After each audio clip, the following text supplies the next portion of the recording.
खैरियत से होंगे नाज़रीन। इन सारे प्रोग्राम्स और सेशंस को करने का मकसद ये होता है ताकि आप स्टॉक मार्केट में भरपूर तरीके से काम कर सकें, और इसके लिए ज़रूरी है कि आप चैनल को लाइक करें, सब्सक्राइब करें और साथ में बेल आइकन को भी हिट करें ताकि कोई भी इंफॉर्मेटिव सेशन जो है वो आपसे मिस ना हो जाए। और इसके साथ ही साथ इसको आप शेयर भी कर सकते हैं जो लोग स्टॉक मार्केट से रिलेटेड हैं, और जो है डिस्क्रिप्शन में व्हाट्सएप का लिंक दिया हुआ है, आप वो भी ज्वाइन कर सकते हैं ताकि आप टाइमली हर चीज़ से अपडेटेड रहें। और जो हमारे लाइव सेशन का आप हिस्सा बनना चाहते हैं तो वो भी आप उसके थ्रू जो है बन सकते हैं। नाज़रीन, आज हमारे साथ जो गेस्ट मौजूद हैं उनके हवाले से मैं बताती चलूँ। आज जो PSMU के प्लेटफॉर्म पे वो फर्स्ट टाइम जो है वो आए हैं, और उनसे हम बात करेंगे, इंडेक्स के हवाले से बात करेंगे। उनसे हम थोड़ी मुख्तलिफ बात ये करेंगे कि फ्यूचर ऑफ स्टॉक मार्केट क्या होता है, और हम सेक्टर के ऊपर भी डिस्कस करेंगे। ये सारी बातें हम करेंगे। जी हाँ, मैं बात कर रही हूँ जावेद अब्दुल गफ्फार साहब की, जो कि चार्टर्ड अकाउंटेंट हैं और काफ़ी जो है एक कहते हैं ना गहरी निगाह रखते हैं स्टॉक मार्केट के ऊपर। तो उनसे हम जानेंगे स्टॉक मार्केट के हवाले से और थोड़ा सा इसके फ्यूचर के हवाले से भी जानकारी लेंगे कि क्या है। तो चले उन्हें वेलकम करते हैं। अस्सलाम वालेकुम सर। वालेकुम सलाम। कैसी हैं आप? ठीक हैं? अल्हम्दुलिल्लाह सर, मैं ठीक हूँ। आप कैसे हैं? अल्लाह का शुक्र है। आप सुनाइए, सब ठीक है? अल्लाह का शुक्र। Sir, welcome to the show और थैंक यू सो मच आपके वक्त का। और सर, इसके साथ ही साथ सबसे पहले तो मैं ये जो है मैं जानना चाहूंगी कि इतना हाई इंडेक्स चल रहा है, 95,000 पॉइंट्स की तरफ जो है वो जा चुका है। लेकिन ये अक्सर ये लोग कहते हैं कि ये एक तरह का धोखा भी है कि इतना हाई इंडेक्स है और लेकिन रेट उस तरह से नहीं है। तो जो है क्या करना चाहिए लोगों को, किस तरह से जो है इसमें इन्वेस्ट करना चाहिए, थोड़ा सा इसके हवाले से बताइए। अच्छा, जो अभी इंडेक्स की सिचुएशन नजर आ रही है उससे क्लियरली समझ में आ रहा है कि कुछ आइटम्स की वजह से इंडेक्स जो है वो ऊपर ऊपर जा रहा है। और इसमें जो है बीच में थोड़ा सा फॉरेन बाइंग भी हुई थी, और इसमें थोड़ा सा जो अभी अच्छे रिजल्ट आने की तवक्का थी और जो हो चुके हैं रिजल्ट्स अच्छे आए थे, उस वजह से भी लोगों ने बाइंग शुरू की थी। और काफी टाइम के बाद जो है मार्केट प्लस मूड में थी, इसलिए बाइंग कंटिन्यूस जा रही थी। इस वजह से जो है इंडेक्स हाई हो रहा था। और अब थोड़ा सा सिचुएशन ऐसी क्रिएट हो गई है कि थोड़ा सा कॉशियस होना चाहिए इन्वेस्टर्स को कि मार्केट के इंडेक्स इतना हाई हो चुका है, इतनी ओवरबॉट मार्केट हो चुकी है कि डे टू डे जो है अपना पोर्टफोलियो को मैनेज करें और देखते हुए चलें। और दूसरा ये कि अभी नेक्स्ट मंथ जो है क्रिसमस की छुट्टियां आने वाली हैं, तो फॉरेन जितने भी इन्वेस्टर्स हैं और जो म्यूचुअल फंड्स वगैरह जिन्होंने पाकिस्तान में बाइंग की हुई है, वो सब अपना शेयर जो है यहाँ पे ऑफलोड करेंगे, ताकि जो है उनकी छुट्टियां लंबी होती हैं, इस वजह से वो पहले से अपने आप को क्लियर कर लेते हैं। तो उसको भी देखते हुए लोगों को अपने पोर्टफोलियो को देखना चाहिए। और इसमें जो आइटम्स ऐसी हैं जो आपको पता चलती है अपने ब्रोकरेज हाउस से भी कि ये अगर फॉरेन इन्वेस्टर्स ने ली हुई है, तो उसको अगर उसमें उनको प्रॉफिट्स वगैरह जो मिल रहे हैं, उसको फॉरेन जो है उसको अपने पोर्टफोलियो से निकालें और अपना गेन बुक करें। दूसरा ये कि सिचुएशन जो है अभी मार्केट में नजर भी आ रही है, और जो न्यूज वगैरह है वो तो पॉजिटिव नजर आ रही है, जैसे कि IMF के साथ जो बातचीत चल रही है वो भी पॉजिटिव नजर आ रही है। और दूसरा हमारा इन्फ्लेशन भी थोड़ा सा कम हुआ है। और तीसरी पॉइंट ये है कि हमारे मार्कअप रेट्स जो है यानी डिस्काउंट पॉइंट्स जो है वो हमारे कम होते हुए चले जा रहे हैं। तो ये एक पॉजिटिव साइन है, जिसकी वजह से इंटरनेशनल बायर भी थोड़ा सा अट्रैक्टिव है, लोकल इन्वेस्टर्स भी इसमें अट्रैक्टिव हो रहे हैं और इंडिविजुअल्स भी थोड़े से अट्रैक्टिव हैं। लेकिन जहन में हमेशा ये रखना चाहिए कि मार्केट हमेशा प्लस चलती नहीं है। मार्केट की ब्यूटी ये होती है कि प्लस हो और फिर मार्केट माइनस हो, और फिर प्लस हो, फिर वापस माइनस हो। तो ये जो है मार्केट की एक ब्यूटी होती है, जो जिसकी वजह से लोग कमाते भी हैं, जिसकी वजह से लोग अपने शेयर्स भी मूवमेंट करते हैं, एक आइटम को बेच के दूसरी आइटम भी लेते हैं। तो इस वजह से जो है मार्केट थोड़ी सी बेहतर होती हुई नजर आती है। लेकिन अभी जो सिचुएशन नजर आ रही है,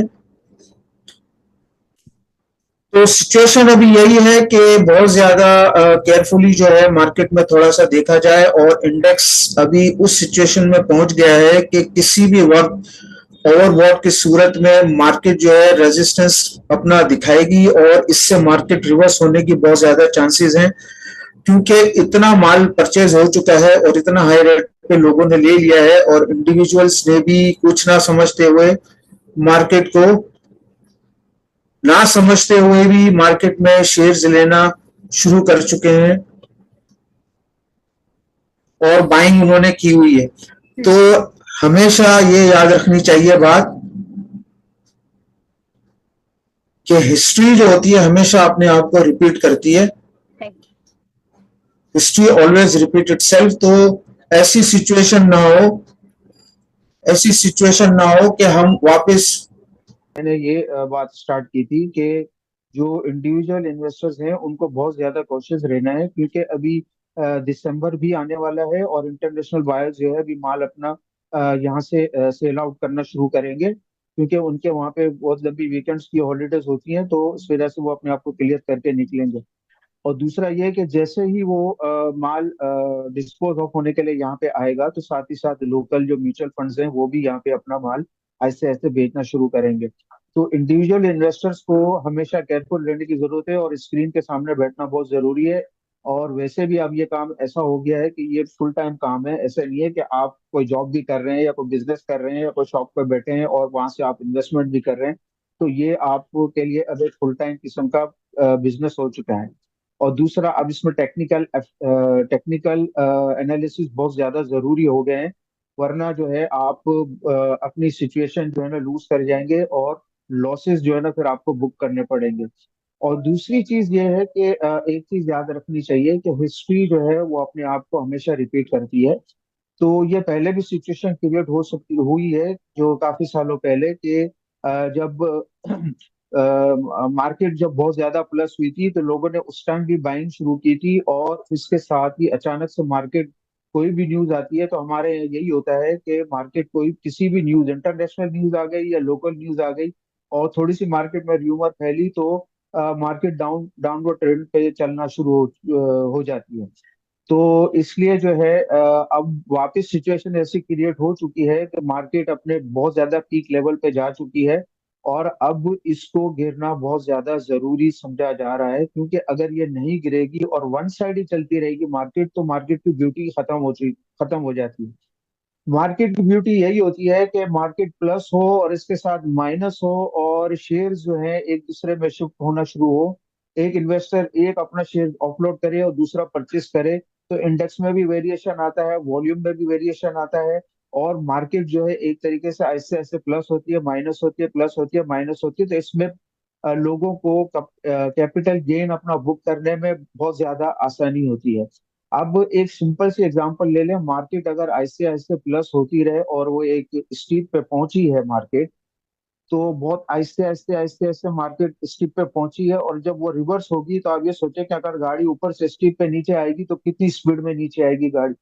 तो मार्केट जब नीचे आएगी तो मार्केट बहुत स्पीड में नीचे आएगी, लेकिन अल्लाह ना करे ऐसा हो, इस मार्केट में करेक्शन होते होते थोड़ा सा नीचे आए तो वो ज्यादा बेनिफिट होगा मार्केट के लिए, और लोग अपना माल भी बेचें और साथ ही साथ दूसरे शेयर्स परचेस करें, और एनालिटिकली अपनी स्टडी कंटिन्यू रखें। मिसाल के तौर पे वो मूविंग एवरेज निकालते रहें 3 3 महीने का, पीएसएक्स की वेबसाइट पे वो सब चीजें अवेलेबल हैं, उसको देखते हुए अपना टारगेट बनाए कि किस रेट पे उन्होंने बाइंग करनी है, और उसकी मूवमेंट देखें कि पिछले लास्ट 3 क्वार्टर पहले इसका मूविंग एवरेज कितना था, अब इसके बाद सेकेंड क्वार्टर में कितना हुआ है, थर्ड में कितना हुआ है।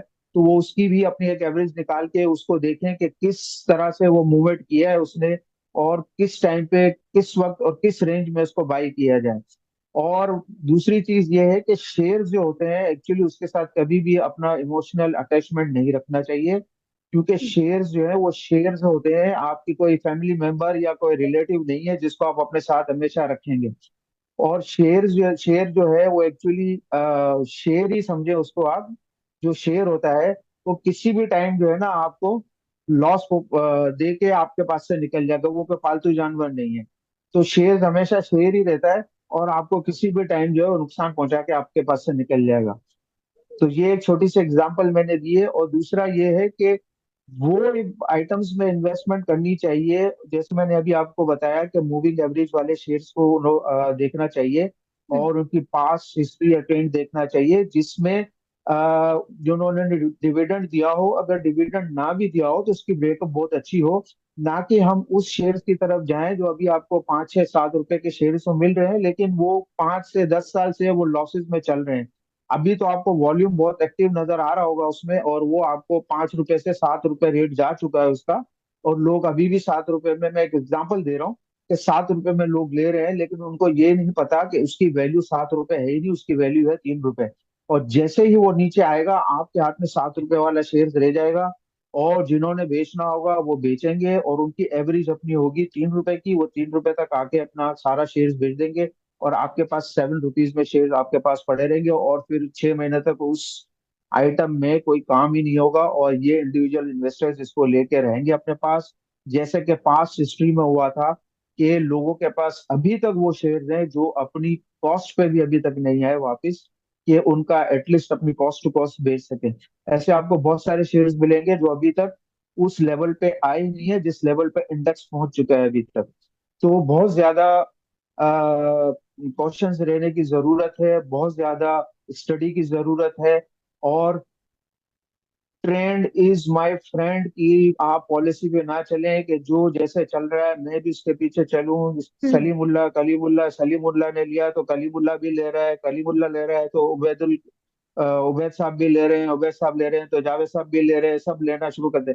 ये मार्केट में इस तरह नहीं होता। अब वो मार्केट नहीं है, किसी जमाने में ये हुआ करता था कि ये हाउस ले रहा है तो मैं भी ये हाउस लूं। वो किस नियत से ले रहा है, उसकी क्या है, उसकी होल्डिंग पावर कितनी है, हो सकता है उसकी होल्डिंग पावर 2 साल हो 3 साल हो, लेकिन आपकी उतनी होल्डिंग पावर नहीं है।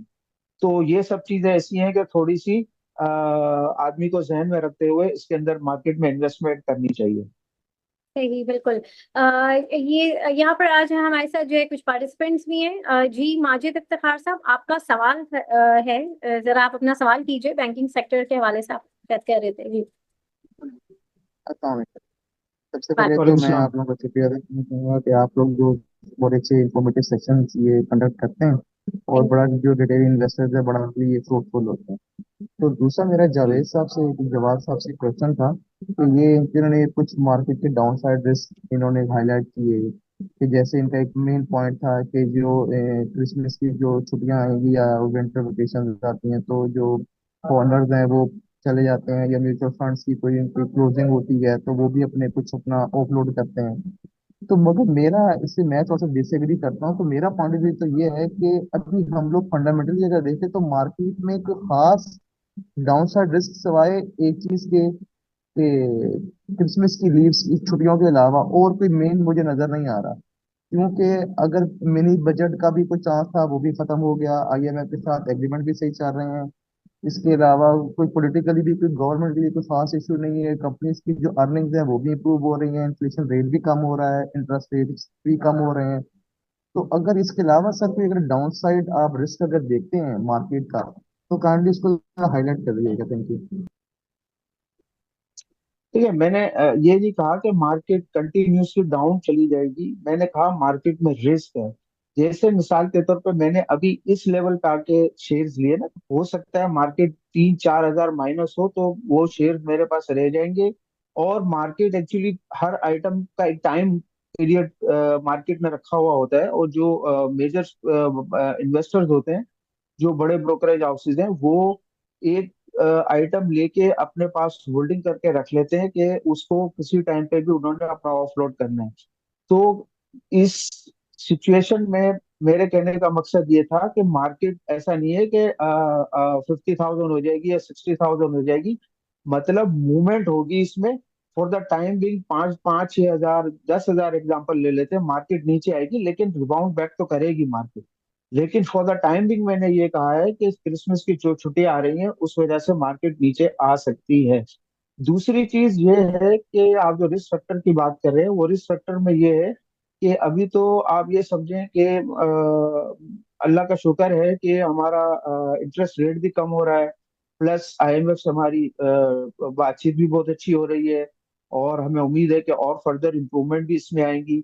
लेकिन मिनी बजट्स की जो आप बात कर रहे हैं ना, मिनी बजट्स आप कह रहे हैं कि उसके कोई चांसेस नहीं है, लेकिन पिछले 15-20 1 महीने से आप देखेंगे कि मिनी बजट डेली आ रहे हैं।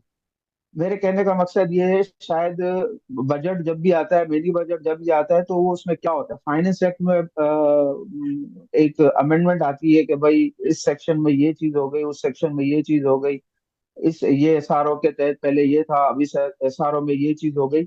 तो इस बात को हम नजरअंदाज नहीं कर सकते कि मिनी बजट एक्चुअली उस फॉर्म में तो मिनी बजट नहीं आ सकता, लेकिन नोटिफिकेशन, एसआरओ, रूल्स को नया एक्ट, वो आप देख रहे होंगे कि 2-3 महीने से डेली एक नया एक्ट आ रहा है, नया रूल्स आ रहा है, नया नोटिफिकेशन आ रही है, नया सर्कुलर आ रहा है, नया एसआरओ आ रहा है। तो उसमें इम्प्लीकेशन ज्यादातर यही है, 60-70% यही है कि टैक्स के उसके अंदर जो है इम्पैक्ट ज्यादा होते नजर आ रहे हैं। अभी तो नजर नहीं आ रहा, जब इसको क्यूमुलेटिव जब आप करेंगे तो आपको समझ में आएगी कि ये इसके अंदर जो है, अगर हम सब चीजों को मर्ज कर लेते हैं तो एक मिनी बजट ही बन गया है वो। और उसके अंदर जो है आप जो जनरल टैक्स पेयर हैं, जो असेसीज हैं, उनके ऊपर टैक्स की एक बहुत ज्यादा एक बर्डन आना शुरू हो गया है। प्लस जैसे और दूसरी चीज ये है कि जैसे अभी आप एक्सपोर्टर्स का ले लें, उनके ऊपर पहले जो एक फिक्स टैक्स हुआ करता था, अभी आप देखें कि थोड़े टाइम पहले इसको चेंज करके इसको सीधा जो है एक मिनिमम में लेके आ गए हैं, और नॉर्मल से इसको कंपेयर करते हुए जो हायर साइड होगी वो उसके ऊपर टैक्स लगेगी। और प्लस उसके साथ ही साथ 1% विथहोल्डिंग एक और लगा दिया गया है एक्सपोर्टर्स के ऊपर, कि वो 2% अब उनका डिडक्शन होगी और वो मिनिमम कहलाएगी। और अगर आपकी एक्चुअल वर्किंग के हिसाब से अगर आपका टैक्स की लायबिलिटी ज्यादा बनती है तो वो टैक्स आप पे करेंगे। तो ये एक सारे मिनी बजट की ही सूरत है, जिसमें बर्डन जो है एज यूजुअल जो सालों से होता चला आ रहा है, वो हमारे जो एग्जिस्टिंग टैक्स पे है या सेसी है उनके ऊपर ही बर्डन आ रहा है। और दूसरा आपने देखा होगा कि आईएमएफ की जो कंडीशंस है कि टैक्स कलेक्शन ज्यादा होना चाहिए, टैक्स रेवेन्यू ज्यादा होना चाहिए, उसमें ताजिर दोस्त स्कीम लेके आए, वो एक तरह से बुरी तरह जो है ना वो फेल हो चुकी है। वो उसके अंदर वो चीज नहीं हो चुकी जो करना चाह रहे थे। दूसरा, उनका जो टारगेट था टैक्स कलेक्शन का, वो भी इतना पूरा नहीं हो पाया है। और तीसरी चीज ये कि उनका जो टारगेट था कि नए एसएससीज और नई मार्केट को एक्सप्लोर करके उनको टैक्स एम्बिट में लाया जाए, वो भी इतना स्ट्रांग नहीं है। और दूसरी चीज ये है कि हमारा जो टैक्सेशन का स्ट्रक्चर है और उनके अंदर जो अपनी कैपेबिलिटीज हैं, और प्लस उनके पास इतना मैन पावर या उनके पास इतनी टेक्नोलॉजीज नहीं है कि वो इतना एक्सप्लोर करें और अपना जो फील्ड ऑफिसर्स हैं उनको डिफरेंट मार्केट्स में भेजा जाए और वहां से नए टैक्स एसएससीज को टैक्स की एम्बिट में लाया जाए। तो ये रिस्क फैक्टर है जिसका इम्पैक्ट मैक्रो पे भी आ सकता है और माइक्रो पे भी आ सकता है। तो ये सब चीजें जब इकट्ठी होती हैं तो लिस्टेड कंपनी पे, डेफिनेटली लिस्टेड कंपनीज के ऊपर भी उसका इम्पैक्ट आएगा, क्योंकि लिस्टेड कंपनीज भी इन छोटी कंपनियों से जुड़ी हुई होती हैं, कोई परचेस कर रहा होता है, कोई बाइंग कर रही होती है, कोई उनको सेल कर रहा होता है। तो ये सारा ओवरऑल जो है इम्पैक्ट उसके ऊपर आ सकता है। तो ये रिस्क फैक्टर है जिसका मैंने आपसे जिक्र किया, और थोड़ा सा और फर्दर मैंने एक्सप्लेन कर दिया कि ये चीजें भी जहन में रखें कि आईएमएफ से मीटिंग तो अच्छी हो रही है हमारी, डिस्काउंट रेट भी अच्छे हो गए, मार्कअप रेट भी कम हो गया। तो लेकिन ये मिनी बजट वाला एक्चुअली टर्म्स मिनी बजट को आप रिप्लेस कर दें छोटे नोटिफिकेशन से, छोटे एसआरओ से या छोटे रूल्स एंड एक्ट से। तो ये एक तरह से एक मिनी बजट की फॉर्म है, जो एक्चुअली हो यही रहा है कि आईएमएफ के कहने पे ये सब चीजें हो रही हैं, ताकि जो है उन टैक्स कलेक्शन ज्यादा हो और वो अपने आप को सेफ साइड कर सकें कि उनकी रिपेमेंट स्केड्यूल किस तरह बन सकता है। तो ये एक तरह से आईएमएफ की इंस्ट्रक्शन है कि आप ज्यादा से ज्यादा टैक्स इस तरह कलेक्ट कर सकते हैं। सही। जी, आपका फर्दर सवाल था माजिद साहब आपका? नहीं, बस मैं बस थैंक यू। चलें। यही आज के लिए यही क्वेश्चन। सही। चलें, थैंक यू। ओके, अच्छा यहाँ पर से एक सवाल आया है, शफाक अहमद साहब का है। Pakistan has given good plan for disco before privatisation, can you kindly give briefing on future outlook on upcoming event in market? देखिए, ये प्राइवेटाइजेशन का सिलसिला तो बहुत सालों से चल रहा है। जो हम हर साल देखते हैं कि कंपनी प्राइवेटाइज हो रही है। पाकिस्तान स्टील मिल्स भी होने वाली थी, लेकिन एक्चुअली उसके अंदर इतने एक्सपेंडिचर्स और इतने एक्यूमुलेटेड लॉसेस हैं कि एक तो उसकी वर्किंग करना बहुत मुश्किल है। उसके अंदर एसेट्स कितने हैं, उसकी आइडेंटिफिकेशन क्या है। जैसे आप पीटीसीएल का एक ले लें, पीटीसीएल भी एक प्राइवेटाइजेशन हुई थी, 20-25% एतिसलात ने ली थी यूएई की। तो उसके अंदर भी अभी तक जो है वो आइडेंटिफिकेशन नहीं हो सकती है और पूरी पेमेंट नहीं हो सकी है। जो एक्चुअली एग्रीड था कि जितने भी पीटीसीएल के पास एसेट्स हैं, जिनकी उनकी प्रॉपर्टीज हैं, तो वो भी उस 20% में शामिल थी, वो भी उनको 20% में मिलेंगी। लेकिन चूंकि वो आइडेंटिफाइड ही नहीं है, पीटीसीएल को खुद को भी नहीं पता कि उनकी कहाँ कहाँ जो है प्रॉपर्टीज हैं, कहाँ कहाँ उनके एसेट्स हैं। तो ये डील अभी तक जो है ना इन प्रोसेस ही चल रही है। दो उन्होंने कंट्रोल तो दे दिया है, लेकिन उसकी फुल पेमेंट अभी तक नहीं हुई है। इसी तरह मिसाल के तौर पे अगर हम पीआईए लेते हैं या पाकिस्तान स्टील मिल्स लेते हैं, उसके अंदर भी यही सब चीजें हैं कि आपका एक्यूमुलेटेड लॉसेस तो इतने बढ़ चुके हैं उसके अंदर कि आपको वो बिड इतनी स्ट्रांगली बिड नहीं आ रही है। और दूसरा, उनके अंदर जो स्टाफ है वो इतना ह्यूज स्टाफ रखा हुआ है कि उसको आप कैटर कैसे करोगे उस स्टाफ को। आपको सीधी बात है कि वहां से आपको ऑफलोड करना पड़ेगा, और जब ऑफलोड पे जब हम जाते हैं तो आपको पता है कितनी रेजिस्टेंस आती है, क्या होता है क्या नहीं होता। और फिर इसके अंदर थोड़ा सा पॉलिटिकली भी इश्यूज होते हैं और कुछ पॉलिटिकल पॉलिटिकल पार्टीज बेनिफिट भी उठाती हैं इसका। तो ये एक ऑन गोइंग प्रोसेस है। अभी पीआईए का प्रोसेस चल रहा है, उसके अंदर भी देखें आप, एक डेट आती है और फिर उसके अंदर जो है कोई ना कोई इशू आके उसके अंदर वापस जो है प्रॉब्लम्स क्रिएट हो जाते हैं और फिर एक नई डेट आ जाती है। तो उसके अंदर भी यही सब चीजें होती हैं कि आपको बिल्डिंग का एक जो आपको एक प्लान दिया जाता है। जो बिल्डर होता है वो प्लान यही देता है कि मैं आपको अभी इतने पैसे पेमेंट करूंगा और इतने के आपको पोस्ट पेमेंट करूंगा, और आपको कॉर्पोरेट गारंटी दे दी जाएगी। इस तरह की वो डील्स होती हैं। तो उससे कोई गवर्नमेंट को बेनिफिट नहीं होना, सिर्फ बेनिफिट ये हो सकता है गवर्नमेंट को कि वो प्रॉपर तरीके से चले। और प्रॉपर तरीके से जब ही चल सकता है जब बहुत ज्यादा ट्रांसपेरेंसी हो और इसके अंदर जितने एक्सेस स्टाफ हो और जितनी इसके अंदर एसेट्स हैं वो प्रॉपरली आइडेंटिफाइड हो, और फुल फुल हैंड दिया जाए। जो प्राइवेटाइजेशन जो ले रहे हैं उनको फुल हैंड दिया जाए, तो वो इसके ऊपर बेहतरीन काम कर सकते हैं और उसको प्रॉफिट में ला सकते हैं। तो ये चीज है प्राइवेटाइजेशन में जो इतने सालों से चल रही है, लेकिन मैंने तो आज तक नहीं देखा कि कोई प्राइवेटाइजेशन कोई चीज हुई हो और वो सक्सेसफुल हुई हो। तो इसको करने के लिए या तो हमें कोई स्ट्रिक्ट पॉलिसी मेजर्स करने पड़ेंगे, या कोई कमेटी वगैरह बनाए और कोई बिल्डर्स ऐसे हैं जो अपना प्लान आपको पेश करें कि भाई हम इस तरह इसको प्लान करके इसको आगे लेके चलेंगे। लेकिन हो सकता है शायद उन्होंने इस तरह के प्लान्स वगैरह वो सबमिट करते हो या फिजिबिलिटी उस तरह की हो जो गवर्नमेंट को एक्सेप्टेबल ना हो, या वो चाहते हो कि फुल वन पेमेंट शॉर्ट में पेमेंट हो हमारे पास और हम इसको ट्रांसफर करें उसकी मैनेजमेंट। तो ये चीजें हैं जिसकी वजह से थोड़ा सा जो है हम प्राइवेटाइजेशन को इतना नेगेटिव देखते हैं और पॉजिटिव नहीं देखी जाती। सही, बिल्कुल। सर, इनका एक और एक सवाल है सर्कुलर डेप्थ के हवाले से कि circular depth is reduces by 170 billion rupees. Any suggestion on your expert opinion for entry in power sector? देखिए, सर्कुलर डेट्स तो अभी भी कंटिन्यूसली हो ही रहे हैं। और एक पेमेंट हो गई, इसके बाद माशाल्लाह इस ये सेक्टर ने काफी अच्छा इसके ऊपर वो करना शुरू कर दिया। और दूसरा, अभी बहुत सारे जो है प्राइवेट जो है उसके साथ उनकी नेगोशिएशन चल रही है। तो इंशाल्लाह होप फॉर द बेस्ट, इंशाल्लाह उनके साथ आहिस्ते आहिस्ते उनके साथ भी हो रही है। तो ये बर्डन जैसे ही कम होता जाएगा, हमारा ये सेक्टर भी बहुत अच्छा चलना शुरू हो जाएगा। और दूसरा, जो हमारे पास इंटरनेशनल इन्वेस्टर्स आ रहे हैं जो इस सेक्टर में इन्वेस्टमेंट करना चाह रहे हैं, तो हो सकता है कि वो इन्वेस्टमेंट इस सेक्टर में करें, तो हमारा ये सेक्टर अच्छा खासा बूस्टअप हो सकता है। सही। सर, बैंकिंग सेक्टर के हवाले से जरा बताएं कि अभी जो एक अर्निंग पर शेयर के ऊपर जो एक फॉर्मूला है, कुछ चेंज हुआ है, अ, उसके हवाले से थोड़ा सा बताइए कि वो क्या है और जो है वो क्या चेंज हुआ है, उससे क्या इम्पैक्ट होगा।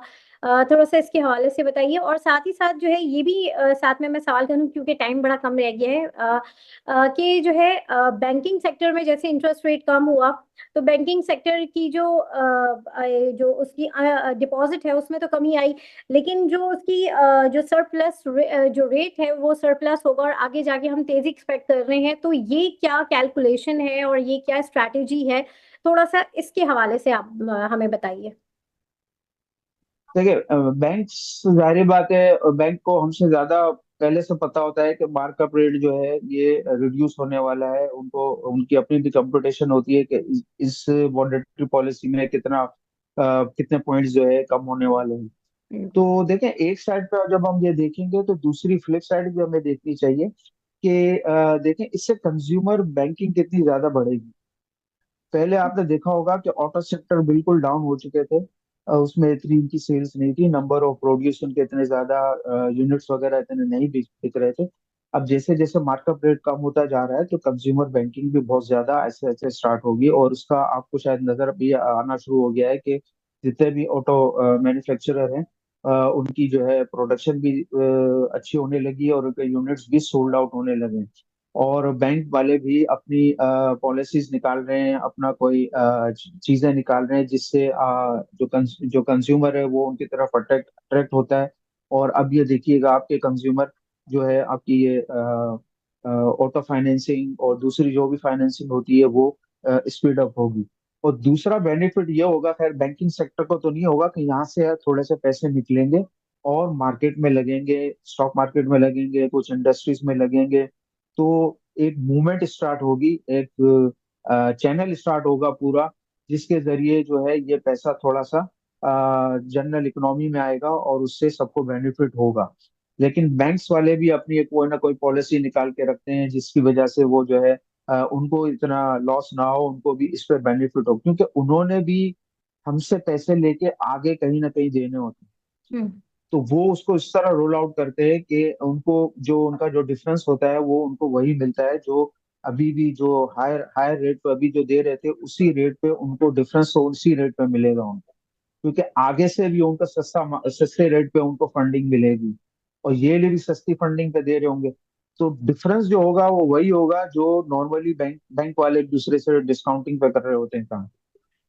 सही, बिल्कुल। सर, अब जो है जरा टाइम कम रह गया है, और जरा ये बताइए कि जो है मार्केट को आप आगे कैसे देख रहे हैं, क्या फ्यूचर लग रहा है। और जो है एक महीना रह गया है ये साल खत्म होने में, नए साल के आते आते जो है मार्केट जो है क्या कोई नए साल का कोई तोहफा देगी हमारे इन्वेस्टर्स को, क्या है, थोड़ा सा मार्केट को थोड़ा सा एक्सप्लेन करें कि आगे मार्केट कैसी लग रही है, क्या है इसका फ्यूचर एक दो महीने बाद जो है जब नया साल शुरू होगा। देखिए, मार्केट माशाल्लाह बहुत अच्छा प्ले करेगी आगे। ऐसा नहीं है कि मार्केट बहुत ज्यादा नीचे आके स्टॉप ओवर हो जाएगी, कुछ होगी, मूवमेंट होती रहेगी मार्केट में। रिबाउंड होगी, नीचे आएगी, प्लस होगी, माइनस होगी। तो मार्केट का फ्यूचर तो बहुत अच्छा लग रहा है, क्योंकि बहुत सारी चीजें जो मैंने अभी आपको बताई कि आईएमएफ है, पॉलिटिकल सिचुएशन है, इंटरनेशनली पॉलिटिक्स है, अच्छा ये सब चीजें प्लस हमारी मार्केट को कर रही होती है। इस वजह से हम फ्यूचर तो हमारे मार्केट का बहुत अच्छा है, वो कि मार्केट एक स्टेबल भी रहेगी और ऊपर जाने की भी इसकी उम्मीद है। हम्म। और उसकी वजह एक ये भी है कि अभी जो रिजल्ट सीजन शुरू होगा दिसंबर के बाद, और अभी जो क्वार्टर खत्म हुआ है उसके भी रिजल्ट्स बहुत अच्छे हैं, पे आउट रेशो बहुत अच्छा आ रहा है। तो इस वजह से मार्केट के अंदर अट्रैक्टिव मार्केट लगती है कि आगे जाके भी मार्केट बहुत अच्छी परफॉर्म करेगी। सही। बहुत शुक्रिया जावेद साहब आपका, और जो है बहुत अच्छी इंफॉर्मेटिव बातें जो हैं वो आपने हमसे शेयर की। और इसके साथ ही साथ हमारे जितने भी पार्टिसिपेंट्स थे, आप लोगों का भी बहुत शुक्रिया। थोड़ी सी टाइम की शॉर्टेज थी, इसलिए जो है प्रॉपर सबके सवालात जो है वो मैं सेशन में आज ले नहीं सकी, लेकिन इंशाल्लाह आपके ये सवाल जो है वो मैंने सेव कर लिए हैं। ज़रूर हम इसको आगे जो है नेक्स्ट सेशन में इसको कंटिन्यू करेंगे। और इसके साथ ही साथ जो है मैं आज के सेशन से जो है वो इजाजत लूंगी। आप लोगों से इंशाल्लाह फिर मुलाकात होगी, तब तक के लिए अल्लाह हाफिज। Thank you so much sir.